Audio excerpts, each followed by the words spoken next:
Hi மக்களே, இன்னைக்கு நம்ம பேச போகிற டாபிக் என்னன்னா how to survive from wild animals. நம்ம ஒரு காட்டு மிருகத்துக்கிட்ட மாட்டிக்கிட்டோன்னா அங்கேருந்து எப்படி தப்பிக்கணும், அங்கேருந்து எப்படி நம்ம பாதுகாப்பாக வரணும்னு சொல்லிட்டு ஒரு டிப்ஸ் சொல்ல போகிறேன். இதை நீங்கள் ஃபாலோ பண்ணால் கண்டிப்பாக அந்த அனிமல்ஸ் இருந்து தப்பிச்சிடலாம். நம்ம இப்போ ஒரு காட்டுக்குள்ளே மாட்டிக்கிட்டோம். அந்த காட்டுக்குள்ளேருந்து எப்படி நம்ம சர்வை பண்ணோம், ஒரு அனிமல் கிட்ட மாட்டிக்கிட்டா எப்படி அந்த அனிமல் கிட்டேருந்து நம்ம தப்பிக்கலாம், அந்த அனிமலை பார்த்து ஓடாமல் வேறு என்னாச்சும் யூஸ்ஃபுல்லாக பண்ணோன்னா அந்த அனிமல் கிட்டேருந்து நம்ம தப்பிக்கலாம். அதை பற்றி தான் இந்த வீடியோவில் பார்க்க போகிறோம். உதாரணத்துக்கு நான் சொல்லணும்னா ஒரு தேனி இருக்க இடத்துக்கு நம்ம போகிறப்போ, தேனி கூடு இருக்கலாம், அந்த இடத்துக்கு போகிறப்போ டார்க்காக எந்த ஷர்ட்டு பேண்ட்டு ட்ரெஸ் போடாமல் ஒரு லைட் ஷர்ட், இந்த ஒயிட் கலர் லைட் ஷர்ட்டு, அந்த மாதிரி ஷர்ட்ஸ் பேண்ட்ஸ்லாம் போட்டு போனால் நம்மளை பீஸ் அட்டாக் பண்ணாது. ஏன்னா பீஸுக்கு ஒரு டார்க்கான கலரை பார்த்தா அட்டாக் பண்ணணும்னு சொல்லிட்டு அதுக்கு தோணும். அதனால் நீங்கள் பீஸ் இருக்க இடத்துக்கு போகிறப்போ நீங்கள் ஒரு லைட்டான கலர் ட்ரெஸ் போட்டு போனால் அது உங்களை ஒரு 99% கடிக்க வராது. இன்னொரு விஷயம் என்னென்னா, ஸ்டாட்டிஸ்டிக்ஸ் படி லயன் ஒரு வருஷத்துக்கு 22 பேரை சாவடிக்குமா, எலிஃபெண்ட்டு 500 பேர், க்ரொக்கோடைல் 1000 பேர், இப்போப்பட்டமாஸ் 500, அதுக்கப்புறம் ஸ்னேக்கு 10,000, ஷார்க் ஒரு வருஷத்துக்கு 6 பேர். ஃபஸ்ட்டு ஷார்க்கை பற்றி பார்க்க போகிறோம். ஷார்க்கில் 150 ஸ்பீஷஸ் இருக்குது. ஆனால் அதில் 20 ஸ்பீஷஸ் தான் நம்ம சாவடிக்க அட்டாக் பண்ண ட்ரை பண்ணோம். இப்போ நம்ம ஒரு கடலுக்குள்ளே ஒரு படகுல போயிட்டுருக்கோம். அந்த படகு உடஞ்சிருச்சு. அந்த படகு உடஞ்சி நம்ம கீழே விழுந்தோம்.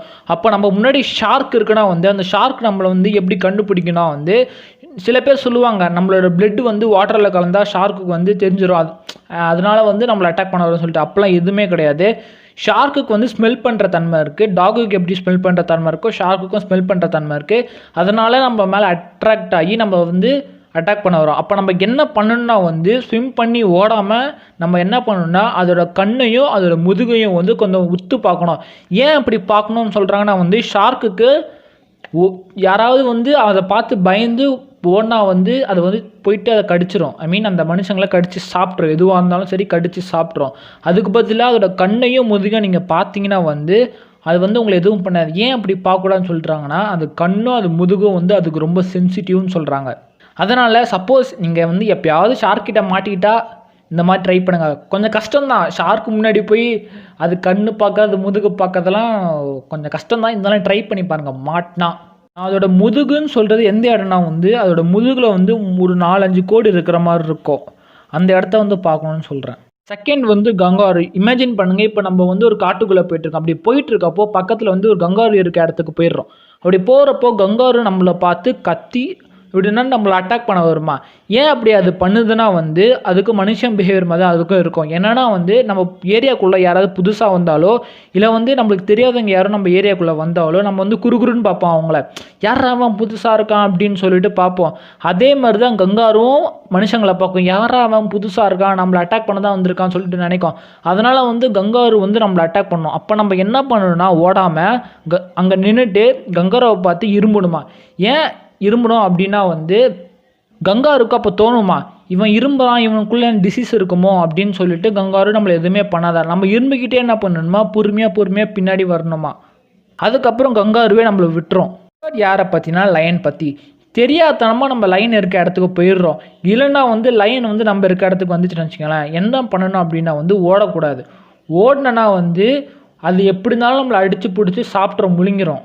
அதுக்கு பதிலாக நம்ம என்ன பண்ணலான்னா நம்ம கிட்ட இருக்க லெதர் ஜாக்கெட், துணி எல்லாத்தையும் நம்ம மேலே போட்டுக்கிட்டு லயன் விட கொஞ்சம் பெருசாக இருக்க மாதிரி நம்மளை காமிச்சு கத்தி சத்தம் போட்டோன்னா லயன் நம்மளை அட்டாக் பண்ணதான்.